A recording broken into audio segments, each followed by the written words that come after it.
Welcome to What Lies Ahead. I'm your host, Chris Raffini, lead singer of the Long Island band Overthrow. On my podcast, I explore everything related to the hardcore scene through the eyes of artists, promoters, and record labels. As always, please like or subscribe on all social media platforms.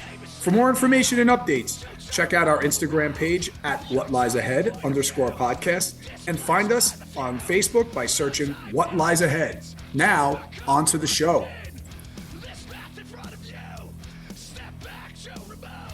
On today's episode, I have Bobby and Mike of the Warped Weeble Wobbles, a Long Island band that was a major part of the 90s scene and is now back for a reunion show at AMH on January 17th.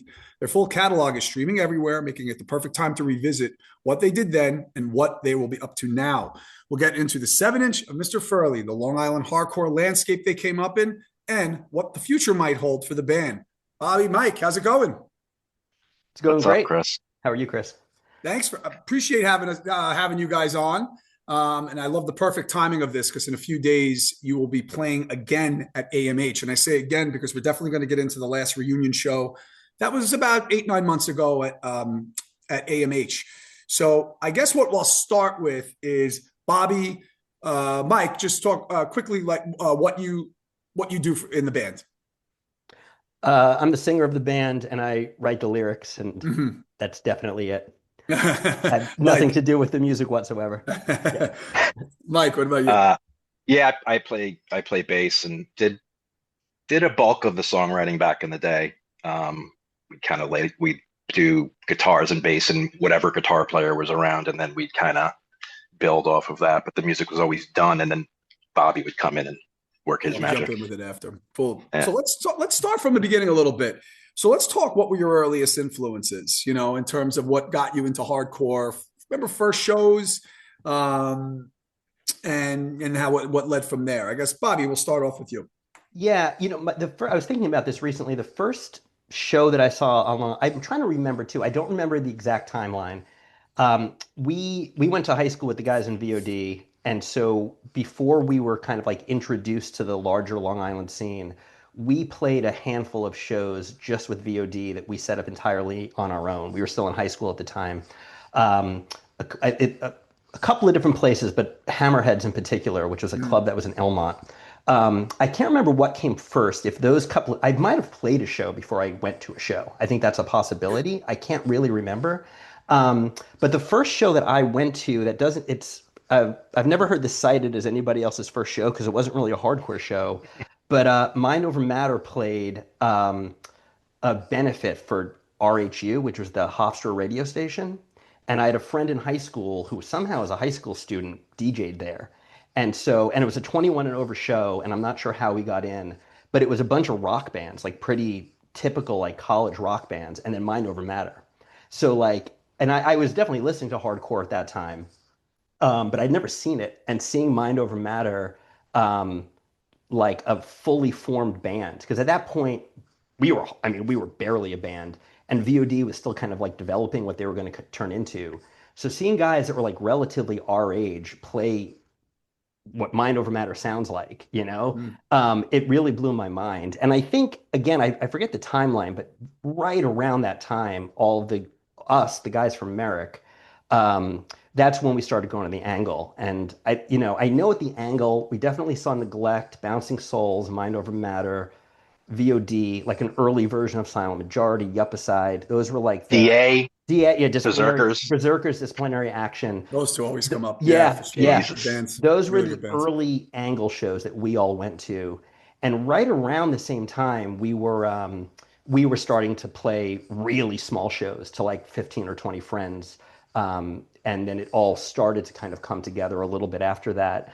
In terms of like influences, I got to say, of the five of us that were in the core, I was the only one that listened to hardcore. And I had nothing to do with the sound of the band. So I have no idea. I have no idea where our sound came from. I don't know. I have no idea. I don't know. What do you think, Mike? Like, what was that?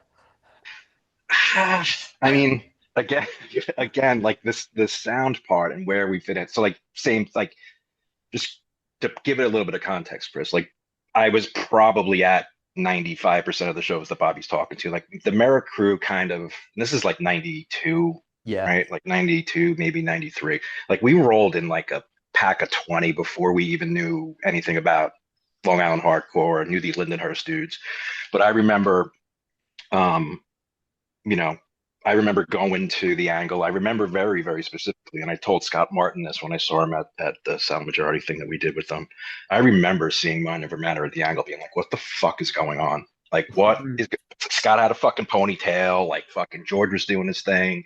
LaFada had fucking rack toms all over the place in that little corner in the Angle. Like, I don't know if you ever made it there, Chris. You're probably too young, but it was fucking. And we used to just go there, like, I've never been there. Yeah, I've never been to the Angle. Been it's to a Hammerheads, fucking but no, yeah. yeah. It was so, and we used to go to the Angle like It was a dance club. it was a teenage dance club. So we would go the nights there weren't bands. At under age 18, it was so bizarre. You had to be under 18 to get in, although it was kind of creepy because people older than 18 definitely got in.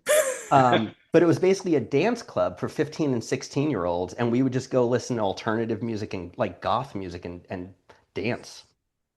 Yeah, Artie meet met girls Artie who 'cause Sidney smell booked like there, patchouli. right? Yeah. Artie from You know? Millhouse booked there, That's right? when So like yeah. I would in the early 90s, if you were like an alt kid, whether you into like punk or hardcore or like new wave music, on Friday nights, no matter what town you were in, you would gravitate to the Angle. There was like hundreds of like little like pre-Nirvana alternative kids there, you know? And then I think it was Artie that had like Artie was the one that just said like, why don't we do shows here?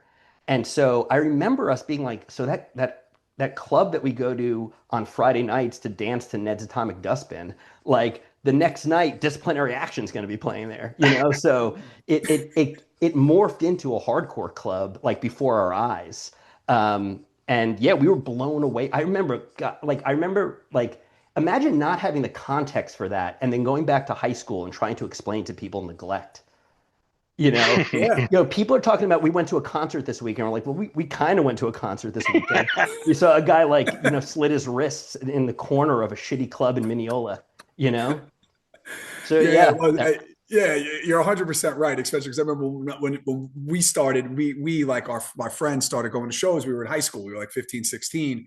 And it's just trying to not that piece of neglect, but like just going to like a warehouse like the PWAC or a VFW hall. Because everyone was used to like Nassau Coliseum seeing Pantera and Prong at the time. And so Warped Weeble Wobbles, it starts, right? So the Warped Weeble Wobbles start at that time. And you guys are growing, going to shows and stuff. And I remember seeing you guys because we're 3 years apart. Right, Mike, like Mike, Bobby, we were talking about that. But 3 years apart when you're teenagers is a bigger difference than now. Like we're all just older now, like all of us here, right? So it's a bigger difference there. So for me, it's like I'm seeing these older guys playing shows. Some of it's a little intimidating because I'm getting introduced to like bands like 25 to Life and like Crown of Thorns and all these bands who I loved. But then I'm seeing this whole other scene on Long Island, and I'm seeing you guys who are just having a blast on stage and having fun and just making it just so impressionable on me and like everybody and my friends when we were going to these shows. So you guys started, and what made you just keep going and going? Did you know with this band, this was something like, yeah, we're going to be playing every weekend, or it just kind of snowballed into that? It just fucking snowballed. I mean, we listened to, I don't know, Bobby, if you did, I listened to Tommy Corrigan's episode. He was like, there was, and I feel like, I don't remember what show he was talking about specifically, but he was like, there were 50 people or 30 people going to shows every weekend, and then it was 50. Like we were the other 20. You know what I mean? Like we kind of started to mix in. I think some of us were, the VOD guys were a little bit older. They were in college already. I think like Derek from Neglect was going to fucking Nassau Community College. We were all going to Nassau Community College. And I think like there was, and it's obvious, and I don't want to beat the horse to death, but like it's obviously part of the VOD coattails thing, right? Like they were on a trajectory, like fucking nothing was going to stop that, period. Like when that collided with what was happening with Long Island hardcore Neglect, and then and they won that group over, because that's the other thing. Like you got teenagers who were very like, we were here first bullshit, so and it wasn't even like that. It felt like that maybe from afar, but we kind of tagged along, and there was one show at the Roxy. I think it was like late '94. So there was this February of '94. Yeah, okay. Early '94. So there was a all day fucking, and Bobby's right. Like most of us were not into hardcore music, but you get it. You kind of figure out the scene a little bit. You figure out the thing, you figure out what a mosh part is. You know what I mean? You pander to it, but you also, I guess, we weren't in any position to take ourselves too seriously. But that show at the Roxy, it was VOD, was played like fourth, right? Out of like 10 bands. It was like, and we played first. And there was this whole thing like VOD wasn't going to play unless their fucking friends play. You know what I mean? Or some nonsense, which was total bullshit. Like, it was nice that we got, but I feel like that was like the turning point where then like, a whole mess of fucking folks got into VOD, and then that whole thing. And we became friendly with those dudes. The Silent Majority guys are around our age. And yeah. There was a lot of, I mean, to be honest, there was like sort of scene nepotism in that are clearly like, I mean, we can't like hide the fact that like Mike and I, our best friends were the guys in VOD. Yeah. Like, it's the reality. And I actually think I don't think they'd mind us saying this. Like, VOD was often sort of seen as sort of like a tough guy band, even though those guys are the furthest thing from tough guys. Like Brendan and Fleischman in particular really liked us because of how stupid we were and because of how goofy we were. And I actually think they liked sort of like upsetting expectations and have us play a show with them because of how diametrically opposed we were. So that definitely helped. And then also more nepotism, like as we became friends with the Lindenhurst guys, at the time, like Artie was a pretty volatile dude, but for whatever reason, Artie and I became like close friends immediately. And so, and I, for better, if maybe it's bad to say this, but in the mid 90s, if you're friends with VOD and you're friends with the Silent Majority guys and you're friends with Artie, you're going to get on good shows, and that's kind of what happened. And then, I do remember that Roxy show was definitely a turning point for us because after that, we got asked to play shows with, legitimate Long Island bands, not just VOD. The other thing I remember from that day, and Mike's right, VOD went on somewhere in the middle, and so did Silent Majority. I think Neglect and Mind Over Matter headlined. I had seen like an earlier version of Silent Majority at the Angle when they were still kind of like a goofy band. And I remember our friend Franco taped that show, and we rewatched that Silent Majority set every day. And I remember internally being like, oh, this is like what a real band sounds like. We're not a real band. This is like that song, New Song, which is like sort of, is legendary. It's such like a good 3.5 minute kind of like pop song that just has great hardcore parts and like sing along lyrics. I remember watching that, and we were becoming friendly with the guys at the time, but being both like, I love this, and I'm kind of jealous that like we're not in a band that's actually good, And even a little earlier from that, a big turning point for us was just meeting our drummer, because we were all kids from Merrick that didn't really know what we were doing. And the only guy in our band that wasn't from Merrick was our friend Ruby, who grew up in Roslyn. And he kind of knew what he was doing a little bit more than we did, because he had been in some like indie bands and stuff like that, and some like new wave kind of bands. So it was around the time we met him that we actually started writing sort of real songs. And then I think being around VOD, being around Silent Majority, we kind of got the gist of like how you're supposed to write a song.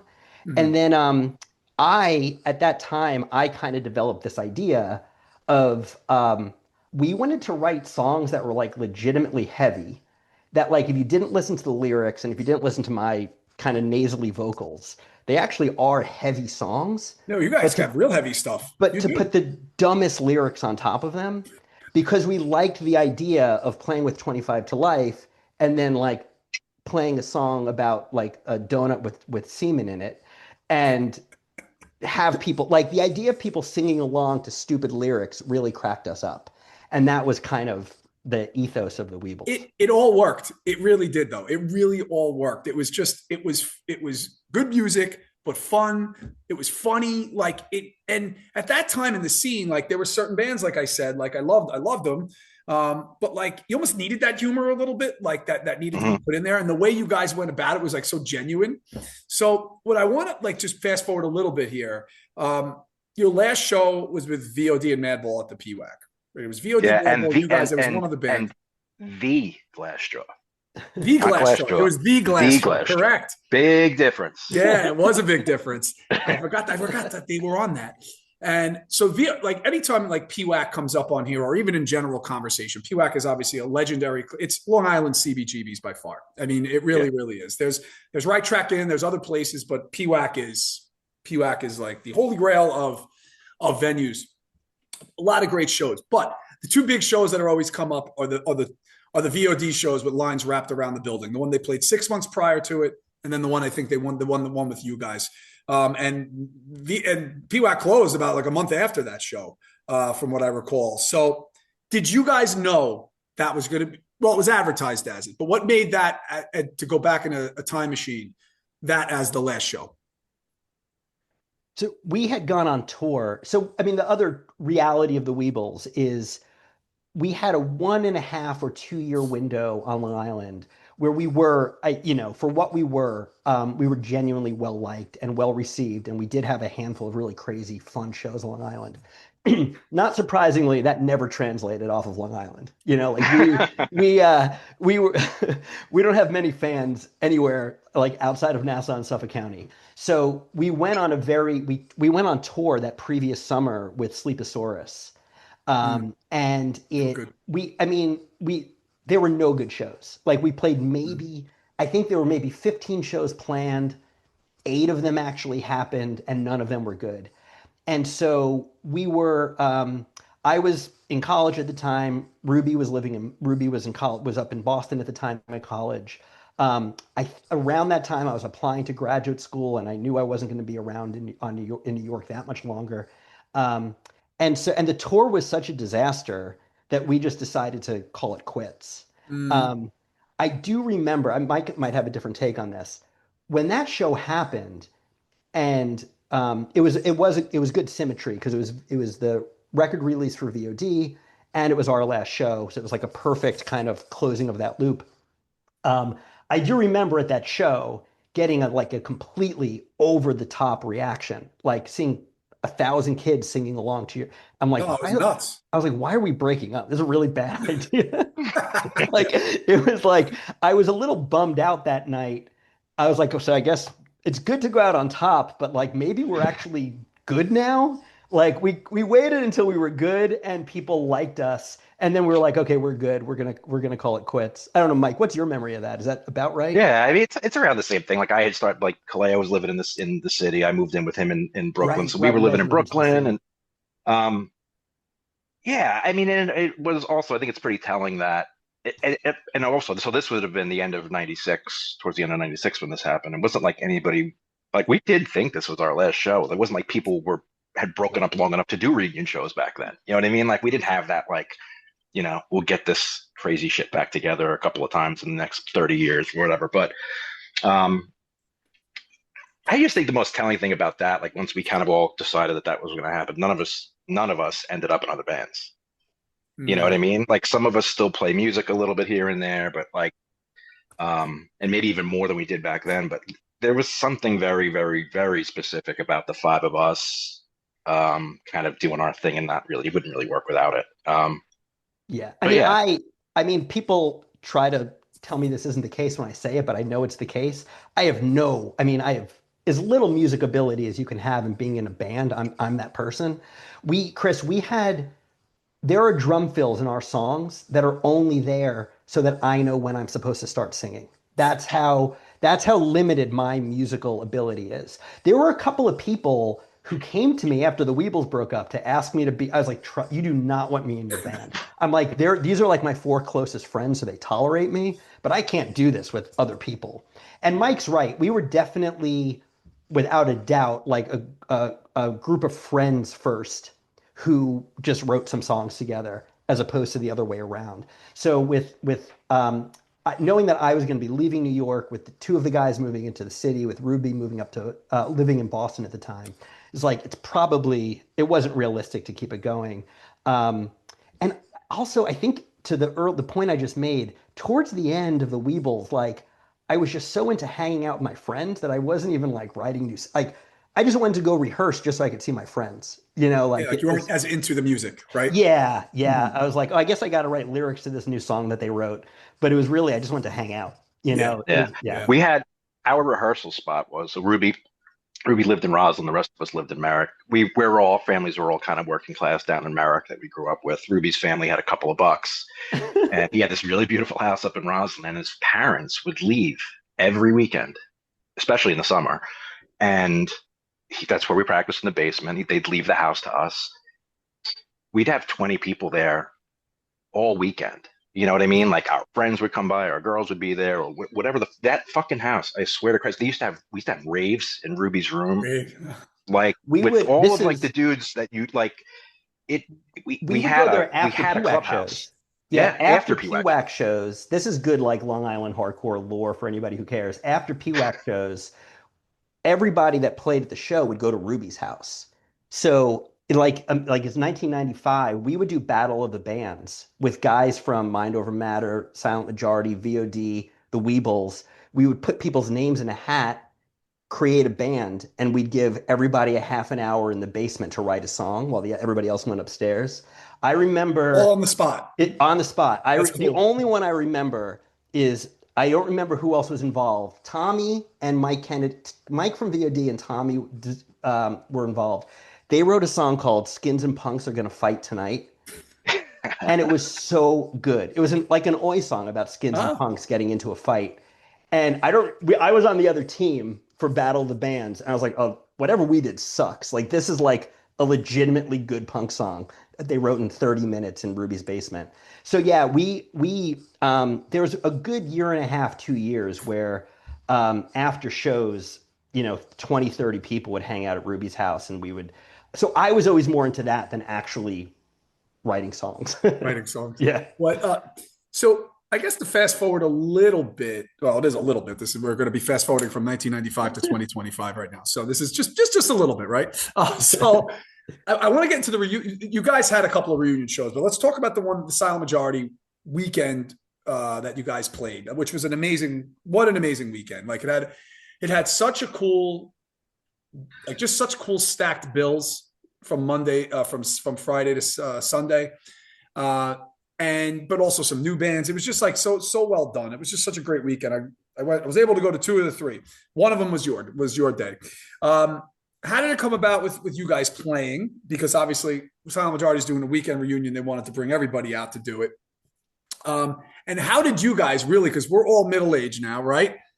It was the Warped Weeble Wobbles and friends. You guys got people to come out that were Long Island mainstays, but do not live on Long Island anymore, to come out and do that.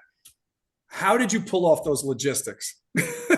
Hey, how did the show come about? Which I think I know, but really the logistics of it, because you guys it was an amazing set that afternoon actually, and it was perfect.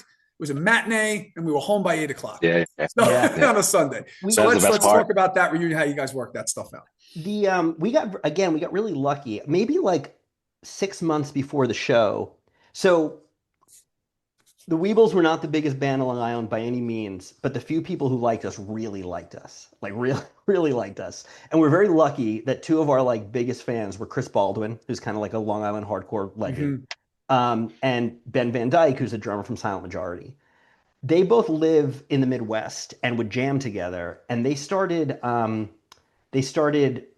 they would jam, they would just play Weeble songs and send them to us. And I'm like, oh, this is cool. At the same time, Vinny, who's Mike's brother, had been kind of itching to like play Weeble songs because he grew up coming to Weeble shows. He said that on here. Yeah. And obviously, Mike, you know that, but yeah. And I think Bobby, you know that, but he did say that even on the yeah. So like there are three incredibly talented musicians who happen to like the Weebles and separately were kind of interested in doing Weeble stuff. And we actually started a text thread just called Weebles 2.0. And it was entirely like a pie in the sky. It'd be funny if we would play a show. And I don't think we had any specific ideas. It was just to practice and hang out. Yeah, I think I remember it wasn't even about a show. We were going to go fly out to Chicago and hang out with Ben and, go eat some nice vegetarian food and spend some time and just catch up with some friends, because it wasn't like a reunion. We didn't have a couple of the other guys weren't around, but yeah, yeah, well, and I remember too, like I think you were there, Bobby. Like we were going upstate to that casino. Were you on that Yeah, trip? yeah, yes, So, yes. so we have a couple. I mean, Bobby and I are, you know, amateur gamblers, but we were going up to that casino up in Monticello, and four of us, with me, Bobby, Vinny, and Zinman, and maybe one of our other friends, we're kind of walking around like ordering lunch or something that we were going to do, and this text is blowing up. And Vin's like, who's on that text? He's like, I went in on that. So now we got this fucking stupid text going. And it's just, and I think the way that it happened was after the two Silent Sergeant shows were booked. I think Ben had told him that we were all in touch and stuff. I think Tommy reached out to you, Bobby, and said, hey, Yeah. do you guys want to do this? Ben will play drums. And it was just really weird serendipitous timing, I think. It's But amazing how yeah, it I all mean, came together like that, yeah, right? it's very the timing. It's very, very, very fluky, very Yeah. fluky. So then And you, then sorry, we Bobby, go asked ahead. our one of our original guitarists. We asked both of our original guitarists. One of them was unable to do it. The other one, he has not touched a guitar and easily hasn't touched a guitar in 20 years. And we didn't think he was going to say yes. And he was like, "Yeah, I'm down." And now he's like fully down. And so he played with us. He's playing the next show with us. Cool. So yeah, so we call it what we Wobbles and Friends in part because it's not the original group. It's sort of a combination of kind of different versions of the Weebles. But then also because part of our thing is guest appearances and try those kind of shenanigans. So when we say and friends on a bill, it sort of implies we're going to do our best to bring some fun people out for songs. Hmm. And Yeah. how'd you put that together? Because then it's like, okay, you're walking around the casino. I know exactly where you are, by the way. My in-laws Yeah, have a yeah, yeah. place upstate. They also have a place upstate, which is right around that area. Awesome. All right, So we'll connect offline. I yes, like this yes. conversation already. But then it's like, okay, we got to play. We got to set this up. Yeah, So yeah. yeah, when did the idea come? Okay, Artie's coming. We're going to get VOD in there. We're going to blah blah blah, all that kind of stuff. Yeah, some dumb happenstance. Like, Mhm. so Artie lives in Chicago also, and Ben and Okay. Artie get together. Their kids are around the same age, right? Um, and I think he had planned on coming out for the weekend anyway, and that's before anything was going on. So once we knew that, we had to go out to Chicago a couple of times to rehearse, and Artie was there for one of them. We were like, listen, dude, we kind of, and Bobby, thankfully, like Bobby suggested that. I don't remember the name of the Millhouse song we did, but that was a Oh, of fucking epic proportions. Yeah. Sounded great. yeah, Yeah. Sounded Song is great so that good. night. yeah. I love that song. And then God Hates Me, which is a Mind Over Matter fucking classic, which is funny too because I've seen the video from the show and I don't just the people who knew that was a Mind Over Matter song were like, holy fuck. And then there's a bunch of people there with no fucking clue because that song's 33 years old too. But yeah, Artie's always been down. He's just a good dude. Bobby and him are really good friends. We had a legendary, like, fun hangout after rehearsal, like telling just dumbass fucking stories. Ryan from Silent Majority, Ryan Hayner, played one of our songs and then played new song with Tommy. They were going to be there. We had covered new song at one of our reunions like 15 years ago and did the same thing. And Tommy came out and sang it. I think I forget who was even like who we played with that. So they were there and they were down. The VOD guys, like, they get it. And I think that they enjoy being able to, take the piss out of themselves for a couple of seconds. They don't mail it in either, you know what I mean? But um, there's having like Kennedy play like our dumb, like minimal criminal riff, like Yeah, they the did intro, Mental be Criminal like with you. Yeah. fucking in, like, and he's into it, like, but he's smiling. Like, my wife Gina was there taking pictures, and so she's like, "It's so funny watching these two smile on stage. That's all they do." And Kennedy comes to practice and immediately like corrects what we're doing wrong. And like he showed up to practice and immediately like put the foot down and like No, yelled at Ben that he wasn't playing the drums the right way and stuff like that. So yeah, I mean, Tim in particular is like Tim will do anything. Like Tim is definitely very, very different than like the persona that like I think some people might assume he has. He's willing to do something fun and goofy 100% of the time. Like he's always down to do silly things like that. It came across great. It really was good. It was almost like you didn't want it to end, and like Indecision and Silent Majority are on next after you, and you obviously want to see them, Yeah. for me, but you just didn't want it to end. So Yeah. yeah, it was great. It really Well, was. and Scanlon hooked us up. Like that's the other thing. Like we don't really know these guys, right? We don't know the people who are keeping this fucking thing going. We hear things, you know what I mean? Like, and for Scanlon, like we went on second. Our new friends and family dinner opened up, and Scanlon put us on second and told us we could play a 40-minute set. You know what I mean? And Indecision was doing 30. Like that was really, really sweet. Like that just to have somebody that we don't know who kind of knows enough about whatever to allow us to be to kind of do our thing. I mean, I don't know how we got so lucky that happened. You know what I mean? It made it very easy for us. But yeah, there's a reason why Long Island. Well, it's a lot of what you guys and all the bands like Silent Majority and obviously Mind Over Matter established in VOD and then led to the Glassjaws, and then all these bands, right? Yeah. Glassjaw, I called them the Glassjaw, the Glassjaw, and all these bands that led to it. But Scanlon, Miles to Go, and everything that they're doing now is just, man. They're the best. He really is. He's the best. They really are in terms of how they set things up. And I always say about him, and I've said to him, he has the perfect temperament to be booking shows and stuff. So I guess now, we're going to talk the reunion show that's coming up, but let's talk 7-inch of Mr. Furley. Let's talk that the cover. I love Three's Company. I have a Regal Beagle shirt. Nice. So I really appreciate the cover. It's just awesome. So I want to talk about that. So at the time, I know you had some demos and EPs and stuff that you put out. What made with those songs that in terms of putting it together? It's like, I don't know, it's like close to 15 minutes, 5 songs. It's straight up in your face. You have heavy ass songs like Fluctuation, Conservation. Then you have like punk rock kind of vibe going on with Nipples Don't Make the Man, which is just awesome. Like to hear that. So let's talk about that 7-inch. I'm trying to think of the order of things. I think maybe one of those. Yeah, I guess we had a couple of demos. There is, to what degree we ever were decent, there is definitely a step up in quality from the demo songs to those songs. Which is natural progression, right? Yeah. I mean, when we were talking earlier, you were like, what were our influences? And we were talking about like our friends. I remember writing I Hate Low Fat Milk in Ruby's basement, and Kennedy was there, and Kennedy was like, you need a mosh part right here. And we're like, okay, we'll write a mosh part. Like that was how basic the stuff on the demo was. It was like fast part, mosh part, fast part, mosh part. I will say, I feel comfortable saying this because it has nothing to do with me. I actually think like the musicians in the Weebles are actually kind of underrated and pretty good.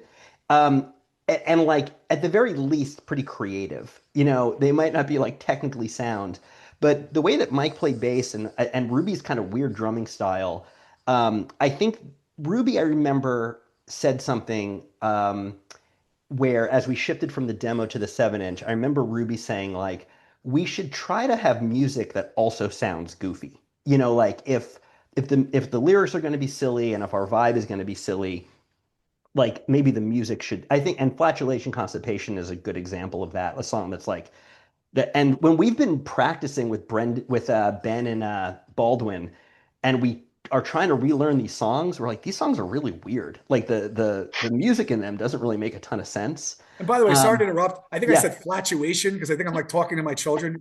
I know it's flatulation. So I just let me clean that up before I didn't even catch that. Yeah. I'm like, what the hell am I doing? I apologize about that. Go ahead. So it's okay. And Jesus. we just I think we were going for something like a little like overtly like sillier sounding, I think. And then with hopefully like the heavier parts being even heavier. It's heavy parts. Yeah. I don't know. What do you think, Mike? Like, do you have any memory of that? Yeah, I mean, I think all of those songs were kind of written probably like in the same couple of months or something like that. And it was just sort of like a progression. I think maybe Ruby was home for the summer. We had time to write tunes. And like the whole, like, we're putting out a 7-inch. Yeah. Motherbox is going to put out a 7-inch. Like, we're excited. We don't fucking know from anything. You know what I mean? Like, but I remember going to Kinko's and like getting pictures for the fucking inlay and, that kind of thing. This was like very early internet days, and we couldn't find a good photo of Mr. Furley. We actually went to there's like a movie poster store like around like 14th Street in New York City. We went Just to look for a Mr. Furley. just to look for a Mr. That's Furley. awesome. There's this, yeah, it's a movie poster store, and they've got lots of like old like Hollywood photographs. They actually had them organized by actor. And we went to the Don Knotts section, and that's where we got that photo. We paid like $5 for like a black and white photo of Don Knotts You because still it have was that? no, I don't. I Yeah. recently found a bunch of Weeble stuff, and that was not part of the. Ruby might have it. It was him and I, like shopping for pictures of Don Knotts on 14th Street. And by the way, it's such a perfect photo. Yeah, Of like, I don't know if you had options of Don I don't Knotts, remember. but Yeah, I that's don't like a remember. really good one. And you're right, because it's so easy to make a cover and get stuff. Like you like had to travel into the city to get it, you know? So which actually makes this cover so much better. Like, you know, Yeah, that the yeah. fact that it's like that. So now you did is it a little over a year now that you guys are on streaming platforms? Maybe a A little little less than less. a year. Yeah. Yeah, I think so. Chris Baldwin, who's been playing with us, is just sort of a virtuosic person with everything he does. He's an incredible animator. He's got musical chops for days.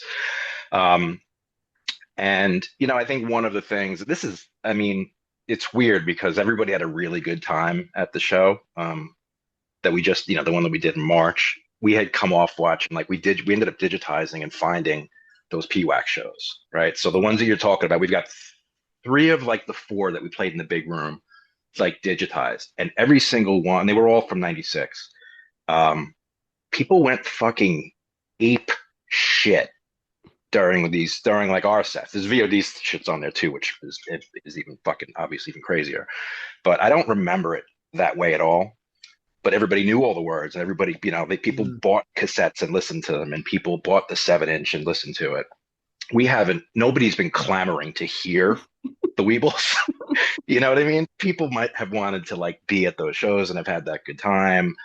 Um, so, but it was never about like and listen, somebody wants to pay for us to record some shit. I'm happy to go tighten that shit up and re-record some of those tunes or whatever, right? But it was never easy. I think our 7-inch was on YouTube if you wanted to fucking hear it. Yeah. And then Chris helped us out, and he ended up putting us up on Spotify. We joke like he sends the screenshot. I guess if you like he owns the account. He sends a screenshot. He tells you like who listened to it, like where were Yeah, they the in the Spotify for country. artists, which I was going to ask you about that stuff. Like, I was So like, do you guys check that yeah, out? Like, yeah, who's like, where are Krista, people? dude, the fucking text chain that started 5 years ago or three, whatever, a year and a half ago. Well, like Chris just sends the funniest shit. He takes a screenshot of this like randomly. There might be one on my phone right now where it's just like, yo, we got one person in Norway. Who the fuck is in Norway listening to, We you want know to what I mean? find this guy and have him do a song with us at the show. We want to Yeah, find yeah, whoever this. If you're listening to this and you live in Norway, hit us up. We want you to do a verse on one of our songs yeah, at the show. Yeah, we'll. yeah. I was gonna say we'll fly you here. We do not have the budget for that. Never What mind. budget to do Oh, that? yeah. If Well, you're yeah. if you're our listener in Norway and you want to pay your own way to Amityville, we'll get you a free T-shirt.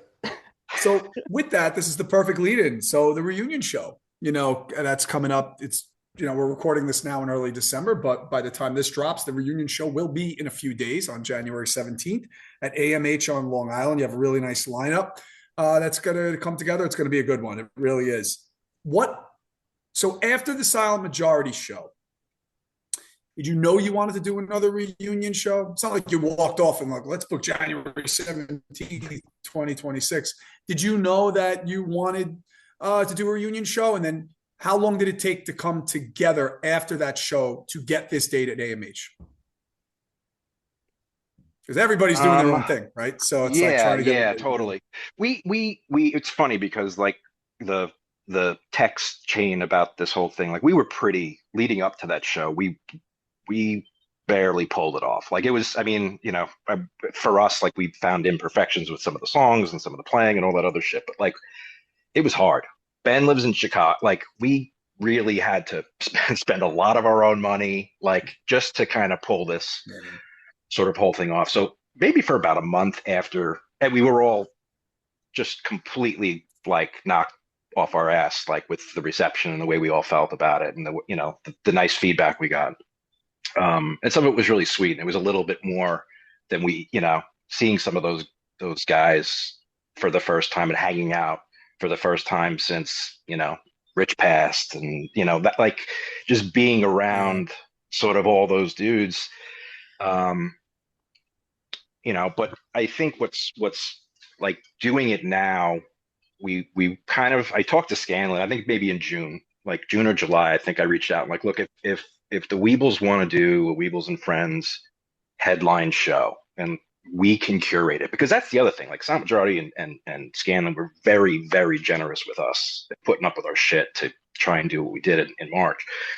So I asked them if we can curate it and kind of keep it in the kind of the same vibe, and hopefully some of the people are like, oh shit, yeah, that show was good, I'm gonna go check that one out again.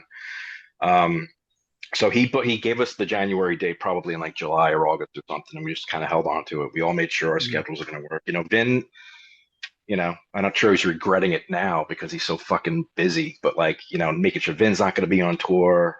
Ben's got a family. Chris is fucking so crazy. He's got his crazy shit. So, so we locked in the date. Talked to Vin because this is dropping before the show, but the lineup is going to be Weebles and Friends, right? And people can expect certain things, and then there's going to be some unexpected things for sure.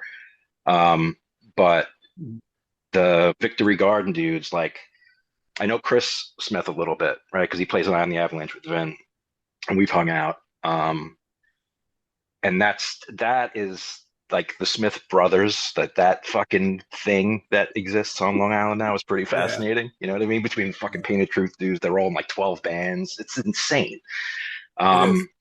So having the Victory bands. Garden, and that's it. Like, and having Victory Garden, we saw them at the VOD Incendiary show in at Paramount a couple of like in May or something. So we floated the idea to Danny and Chris were there. I'm like, would you guys want to do this? Like, let's keep it all fucking friends. Let's keep it all like, not that anybody needs favors. You know what I mean? So they were down right away. We can announce this now because Night Sports is playing. Vin's kind of English pub rock band that he's in with fucking Audley. And they're good. They're really dude, they're fucking Audley from Incendiaries in there. It's awesome. Yeah, so those guys, Jim Carroll's a fucking maniac on guitar, and that I rent out space in their studio, so we cross paths with those guys a bunch. So they're gonna play, and then the Seaweed cover band is basically me and Vin and most of the Victory Garden guys and a couple of other dudes, and I haven't met those dudes yet. We haven't practiced yet. We're kind of figuring out. That's like a thing that me and Vin have been talking. My next question. Me and Vin have been talking about that for so Vin was born in 79, I'm born in 75. I used to send cash money to Sub Pop Records. You talk about influences. I didn't influence the music, but what I was listening to was fucking Seaweed, The Fluid, like shit that I would find on Sub Pop that looked cool in the catalog that they mailed me. You know what I mean? So Vin does the thing that younger brothers do and raids his older brother's collection, and he worships Seaweed. He's totally took it further than I did, and we would always joke when we doing the Seaweed cover band, and this is the only time. You know what I mean? This is it. There's no other fucking reason to do it, and it's extraordinarily self-serving. Like there may be like 30 people that are gonna be fucking like, fuck yeah, I love Seaweed. It's or make the time to get there. So it's just being able to be flexible with whatever is kind of going on in our heads, and not feel like we're inconveniencing anybody. You know what I mean? Like, it's our thing. It's going to be great. I have so question with that. I'm always interested in terms of the timeline logistics. Like my band, we all live on the same. My guitarist lives in Jersey, but we all live together, and it's hard getting together. So I'm wondering, so what's the logistics like with rehearsals? That been put together yet? You're about almost a month out, give or take. Yeah. So Mike, in terms of the time of this recording.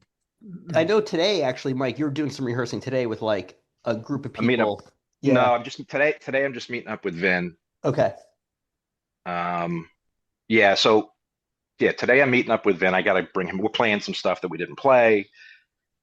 And Vin has been totally into it. He's been rolling his eyes at me now, and I'm teaching him some of these other songs. He's like, "What the fuck, dude?" He's like, "I only know how to play the songs that I write."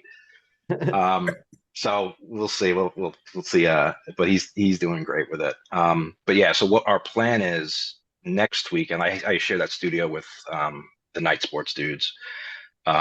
Next weekend, Ben's coming in Friday to Sunday. So Vin, some of us, and this is the thing, we're not going to get, Chris isn't coming out, who's a very important part of the band. He lives in LA now. So Friday, we're doing a rehearsal with one of the guitar players, which is Vin. And then Saturday, we're doing with a different guitar player and one of the guests who is going to be there. Right. And then Sunday, just me and Ben and two of the guests who are doing something else with us. Then we're going to Chicago the week before the show. Yeah. That'll be the only time we really have all gone through it. And we're playing a new song, like a brand new song. Bunch of morons. Yeah, like total morons. Song. Yeah. So yeah. And for me, Chris, it's just like all I really need is like basically recordings of the if covers that we're gonna do, new stuff that we're gonna do. Yeah. I don't know if you do this as a vocalist, but just like a recording without the vocals.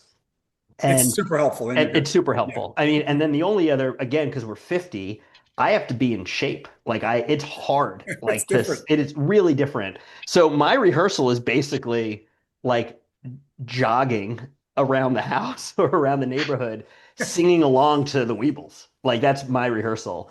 And then the weekend before, last time you guys rehearsed a few times without me, and I only came in at the end, and it turned out okay. So that we're going to do that the same way this time.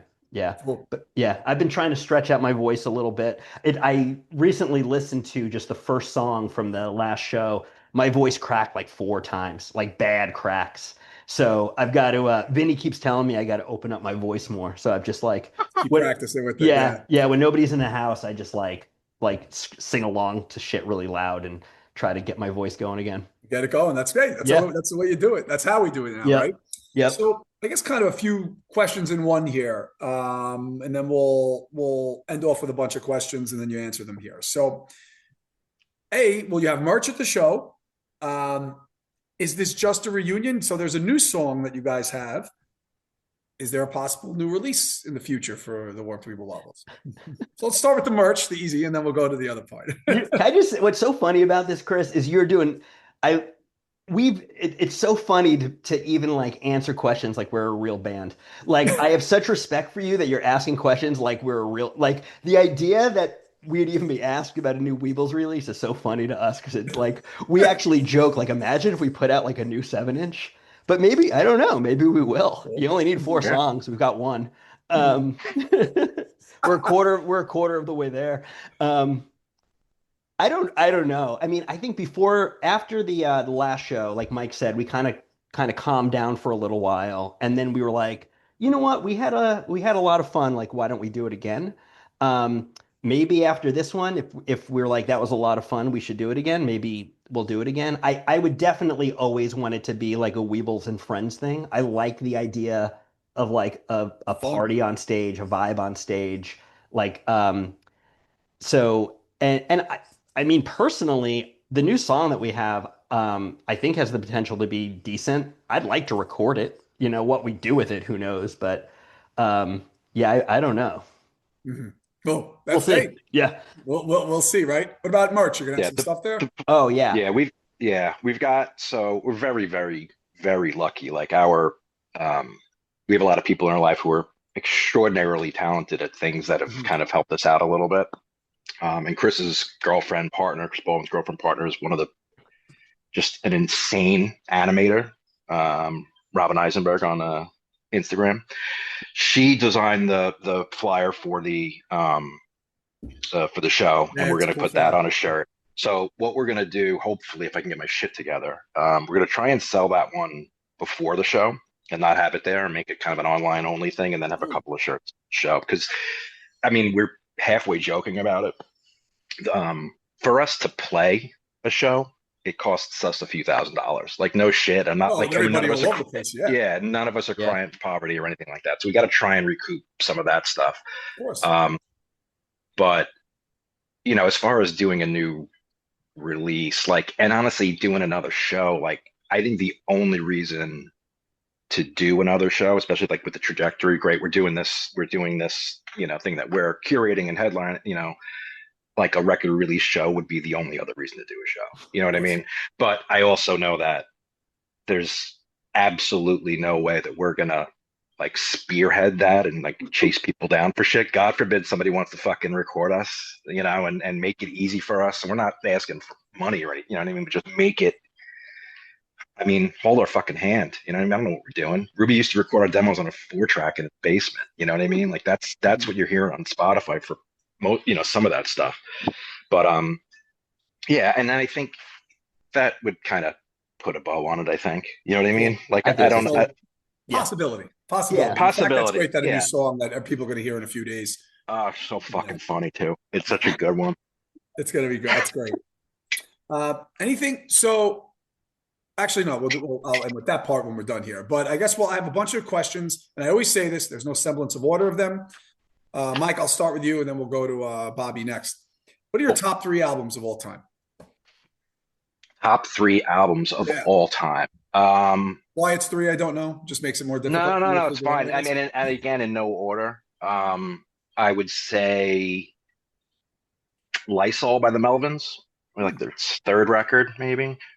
Um, Southern Nights by Alan Toussaint, pretty fucking extraordinary piece of music. And then maybe Songs for Big Pink by the band. Cool. Bobby, you. I would say 24-Hour Revenge Therapy, Jawbreaker. Oh, that's a good one. Darkness on the Edge of Town, Springsteen. And I'll go with the self-titled first John Prine album. Cool. See the different influences there. Yep. So I'm going to ask you guys, what's your favorite, Bobby, we'll start with you here, favorite Weeble song you guys wrote? Ooh. I think I know what Mike's going to say, so I'm not going to say it. I think Nipples Don't Make the Man is my favorite. Yeah, I like that it's like kind of punchy and catchy. It's some of my lyrics I'm kind of embarrassed by in retrospect for obvious reasons. That one I'm not embarrassed by. I think it's like cute and clever. It's so much fun to play live. So yeah, I think I'd say that. Okay. Mike. My favorite song that we ever did, and it never came out on anything. We have a song called "The Night We Killed the Pizza Boy" that we recorded the same like 7-inch sessions, and I think we recorded 7 songs and picked 4, or 8 songs and picked 5, or something like that. That song is really funny and really fun. We just never, and by the time it was towards the end. By the time we ended up breaking, we played it live a bunch, but it's just. And Bobby's lyrics are fucking hysterical in that song. And I don't hear them like that. That was the other thing about getting stuff down on tape or recorded. Never hear Bobby's vocals or his lyrics in the basement. Can't hear anything. You know what I mean? And then when you put him up, he recorded. I still die laughing at some of those. He rhymes pepperoni with pepperoni, which is just all you need to know. That's how good. That's how good that song is. I like that song too. It doesn't really. It's not crazy catchy, and I don't think it would make a good live song because there aren't like obvious sing along parts. But it is a fun. It was always really fun to play that song. Yeah. No. So I usually ask people with VOD to choose between self-titled or imprint, but let's bring it back even a little bit before that because their demo, the one with Formula 713, or the still 7-inch. Mike, we'll start with you. I like the still 7-inch. There's some fucking there was a being around when they were writing shit like Through My Eyes is on there and Beneath the Green is on there. Those, then just being around, just hanging out, watching that Formula for Failure and fucking Society and all these like, Rhythm of the AK and shit. They and again, you were talking about like the ages, and 3 years between us is a long time, but like 6 months in a songwriting process with guys with that much skill is a long time, and you can see the growth, the quick fucking growth, and it was over after that. You know what I mean? But that's how I feel about it. Yeah. Yeah. I'll even answer the other one that you didn't ask, but I'm a big imprint over green drip guy. Mhm. Yeah, me too. I think Imprint's the best thing they've done. Imprint, yeah, like And Imprint started everything for a lot of yeah, bands at that yeah, time. It did. I love that album. Mhm. But I'm gonna go with the demo more so than the still 7 inch. Maybe it's like a little bit of nostalgia and just like being there, at the beginning, as a friend of those guys. But like, I think of personally, of everything they did early, I think 713 is my favorite song. I love that song. I think Great song. 713 is so good. And Mhm. they played that at the Irving Plaza last November. Like they're still playing at Irving Plaza. Yeah, They played a song that they wrote like when they were in high school, like, and it's yeah, so I think just because I love that song so much, I'm gonna go with the demo. yeah. Yeah. Okay. So now we'll go here. This again, like I said, all over the place here, and we'll go back. Bobby, you could start with this one: the Angle or Hammerheads. Oh God. The angle. Yeah. I The mean, Angle. Hammerheads was awful. Like the it That's was a weird it's spot. a great question. But I Yeah. mean, the guy was, we were 15, 16, 17 booking shows there and we didn't know what we were doing. But that guy was like constantly ripping us off. Nobody really came to those shows except our friends. I mean, if you think about the angle, like the fact that I saw like, the Bouncing Souls, like who became like a nationally recognized band at the Angle. I think I saw Lifetime at the Angle, if I'm remembering correctly. But and then the Long Island band, seeing early VOD there, seeing like Neglect kind of in their prime, Disciplinary Action, Yeah. like in their prime. Yeah, definitely the Angle. And also I liked it when it was a dance club. I had fun, dancing to New Order there before it was a hardcore club. Yeah. Cool. Mike.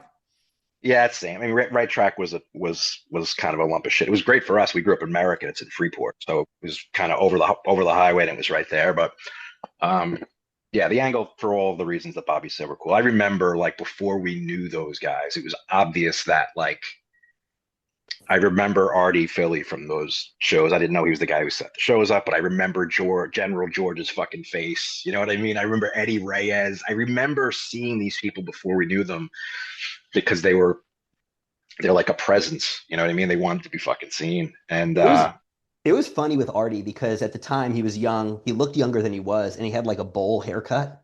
And I yeah, remember like because things start circulating around the island if you're not. And I remember somebody like that's the guy who books all these shows. I was like, yeah, that guy like books like I think I was still like of the impression that like you had to be kind of like older and established to be booking shows. And some of those angle shows had a couple hundred kids at them. And then when somebody pointed Artie out to me, I was like, that guy put this show together. It was like really, it was real. I mean, the PWAC was obviously like classic American DIY. Like I think we were the envy of like scenes all over the country. But the angle was just as DIY just a couple of years earlier. Yeah. Right. Favorite, Bobby, favorite Silent Majority song, even though I probably have an idea after we've talked about this one. No, you know what? It's a slightly earlier one, and as much as I do love New Song, I love Recognize. I love that Oh, yeah, song. yeah. Okay. Yeah, that song is so good. The lyrics are like emotional. I feel like that was Tommy obviously developed into like such like a good emotional kind of storyteller songwriter, and there might have been some other songs prior to that that did that, and that's obviously what they became on the full length. But yeah, Recognize is super catchy, really like personal, emotional lyrics. Yeah, I when they were playing the three shows, like I like pleaded with Ben, like play Recognize. I went to two of the three. I was like play Recognize at one of the shows that I'm at because I love that song. Yeah. Cool. Mike. yeah. I mean, new song. There's a reason that we did it at that show. There's a reason that Tommy agreed to do that song with us. Right? There's something like Bobby said. I remember that song was as important as any song from back then. Like while this whole thing was happening.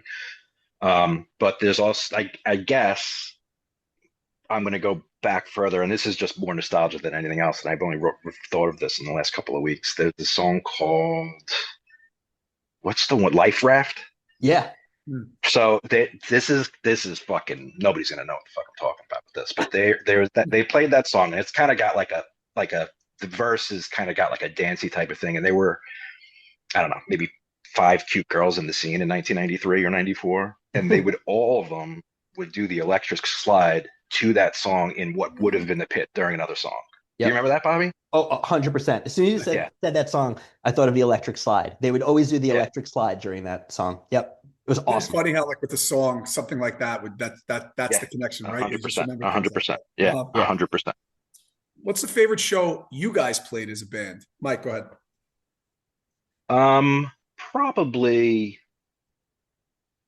Probably the uh, I don't know. Maybe the PWAC like last show, VOD, Madball, Madball, the Glassjaw. Glassjaw. Yeah, that was. I don't.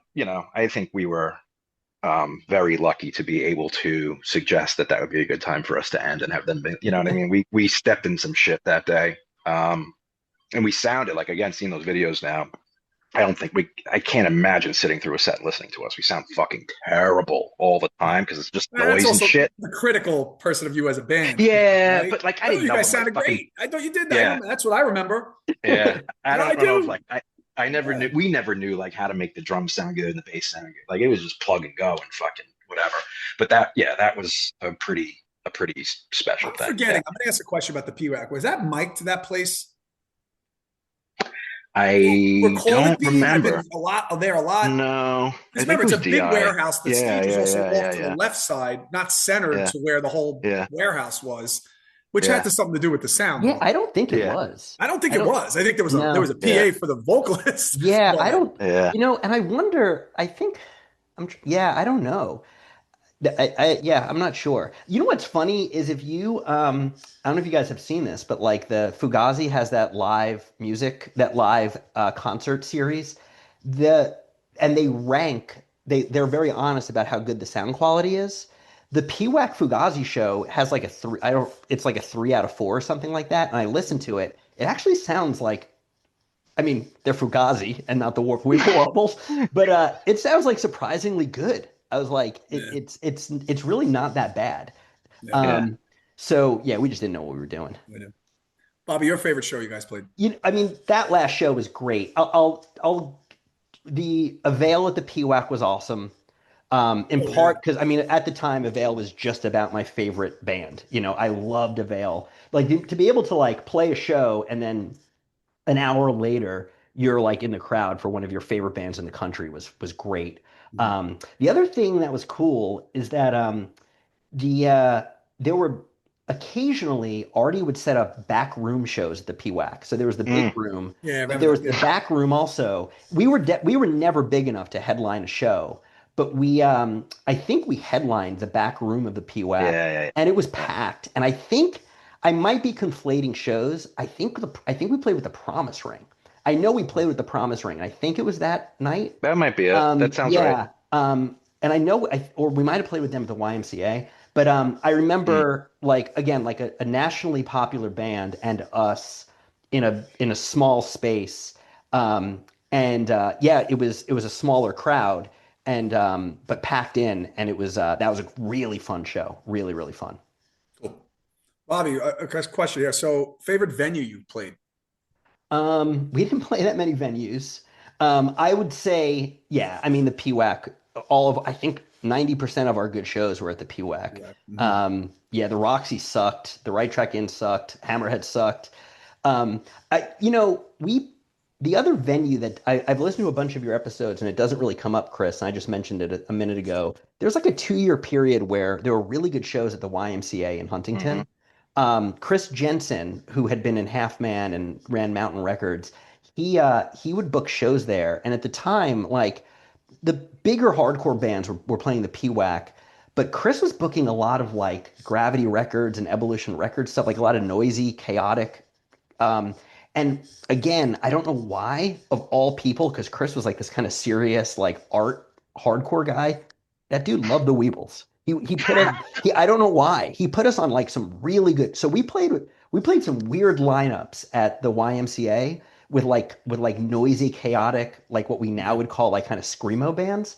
Mhm. And a couple of those shows were really good. At one of those Yeah. shows, a bunch of skinheads showed up, like the Nazi skinheads, and like threatened up Wow. threatened me while I was on stage, and like it got kind of dangerous. But we showed them what, not we, but our friends like got the best of it. So that was a good memory, beating up Nazis. Yeah, so that was a good show. Cool. Mike, favorite venue? I didn't ask you that. Yeah, I guess I mean the PWAC is the answer, but like you're right that it's funny, Bobby. I hadn't thought about the YMCA in ages, and that did feel like a fun, new, different thing that was happening. There was also so when we played the reunion show, one of our old bassists, we didn't have like as we were like becoming a band, we had me and John Vogley, who was in the band, and he ended up going down to school in Scranton, Pennsylvania, and went to college down there. And he ended up joining up with a straight edge hardcore band down there. So they would have us in VOD, would drive our asses down to Scranton in like 2 cars, and we would play this place called CC's. And most of that place is great. Yeah, good spot. Yeah. So we played like 2 or 3 shows there, and they were all sick. So Bobby, I challenge you. We had fans in Scranton. Yeah. You're right. We did. We were big in Scranton. But that was, and again, like it was the same shit. Like we had some of the guys who were respected in that scene stamp of approval. You know what I mean? Like we came down and people were okay. We played with Dog Eat Dog in Scranton. Oh yeah. I mean, it was sick. It was sick. Yeah, it was like that place went bananas when Dog Eat Dog played. Yeah, and we got to play with them. Yeah. So I'm going to say CC's. Yeah, CC's. That's another. That was a good spot. Good spot. So here's the last question here, and we have to talk about it. We were talking about it before we started recording. Mike, you have the hat on. Bobby, you have the coffee mug. I guess, Bobby, we'll start with you here. How do we think our Islanders are doing this year? And if you're a Ranger fan listening to this, too bad. So it's just, So how the Islanders doing this year? How do you feel about it? I have been so pleasantly surprised by the Islanders this year. Mm-hmm. So pleasantly surprised. I tend to be pretty optimistic. I came into the season thinking that they would kind of do what they've normally done. What they've done recently is sort of like maybe a 7 seed, maybe an 8 seed, maybe like just miss the playoffs. And that might be where they end up, because the Metro is so tight and the whole Eastern Conference is so tight. But they've been better than I expected them to be, and they've also been like a lot of fun. They're not going to win the cup. They're not going to go to the conference finals. They're still like rebuilding, but at least they're getting younger, and at least they're like a lot of fun to watch. And Schaefer is like the best example of like one guy can change a team, because he's such a good skater and he's so good at both ends. And like every time he's on the ice, everything opens up for everybody else. So yeah, I've been very stoked on the Islanders the last couple of weeks. They're a fun, good team. And like, I did not think that was going to be the case. I agree. Mike, what do you think?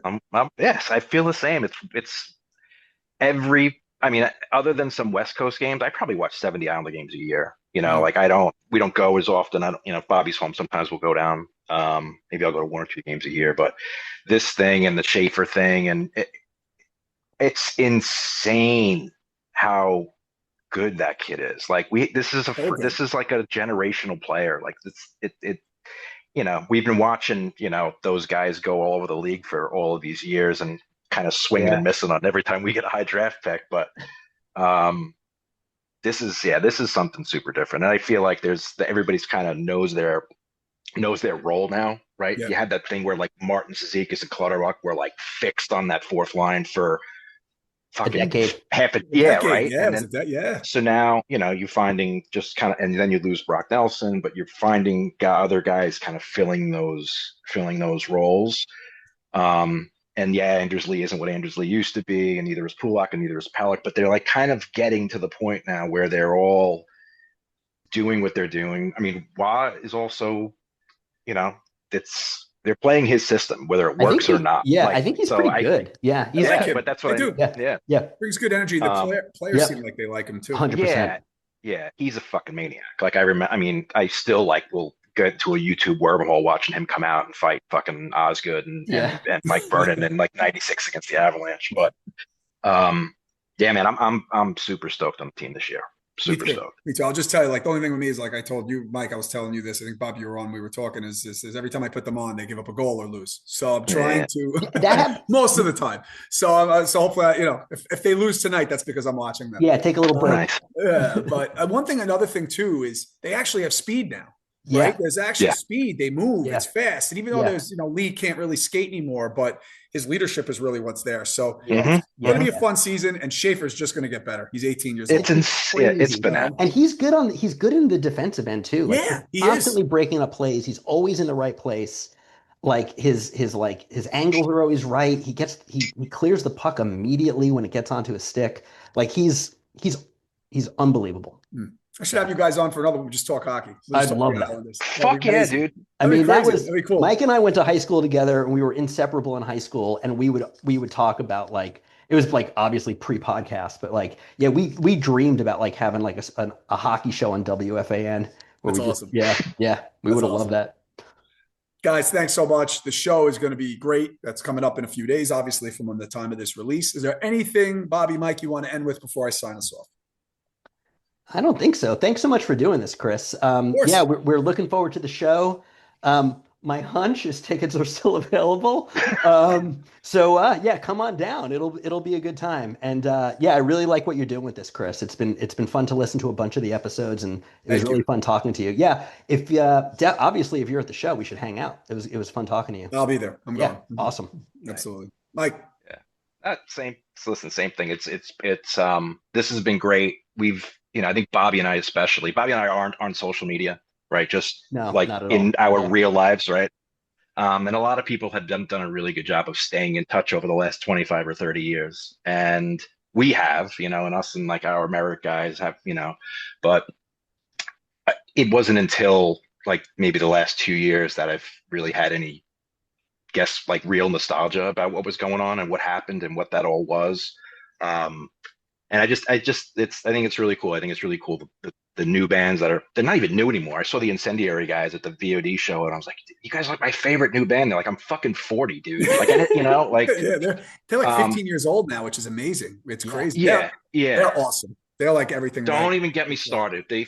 Bobby makes fun of me because like whatever. It's a whole fucking thing. Mike hasn't listened to hardcore his whole life, and now Incendiary is his favorite band. I swear to Christ, they're fucking great. I was grabbing them after that show. I'm like, that's what I fucking wanted to see. They were like, what are you talking about? But no, I mean, and there's shit like I met the Koyo guys like 3 years ago. Vin was playing in Chicago, and I was working out there for a while, and like they asked about the Weebles. I'm like, how the fuck old are you? You know what I mean? Like this kid was born in '97. He's asking like about the Weebles. I don't even know. It just blew my fucking mind. But again, I think we have a very, very small part in what that. In what it is now. I think there's a foundation and there's stuff before us, and there's some sort of adjacent stuff, right? Like the harder out east shit was another thing. Like we weren't a part of that. Tension, like, outrage, those guys. Like but what it is it's a really, as organic as anything can be these days. Like there's a really, really cool thing that's going on there. And if we can kind of come together on the 17th and goof around, tell some stories, we're happy where we fit in that little thing. And then after that we'll see you at our fucking David Geffen record release party, the Limelight.